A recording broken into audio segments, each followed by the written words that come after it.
আরে আরে বাপরে, আই হাই, এটা কোথায় আসলাম? আবে সালে, তুই আমাকে কেন বন্ধ করলি? সালা, তুই আমাকে বন্ধ করেছিস। দাঁড়াও, তোমরা কেউ কাউকে বন্ধ করনি, আমি ডেকেছি তোমাদের সবাইকে। এটা হলো একটা গেম। এই বেলুনের উপর তোমাদের নাম লিখতে হবে, তবে খেয়াল রেখো, নাম লিখতে গিয়ে যদি বেলুনটা ফেটে যায় তাহলে তোমাদের মরণ হবে।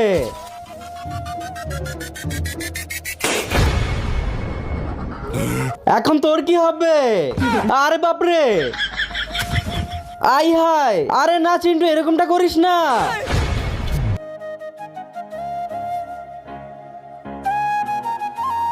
এই নাও, লিখে ফেলেছি আমার নাম। বেঈমানদের ঠাঁই হয় না। মানে কি? উপরে দেখ। কিন্তু তার আগে তোমার কাছে কোনটা সবচেয়ে বেশি দামি, এক বস্তা টাকা নাকি মা বাবা? যদি মা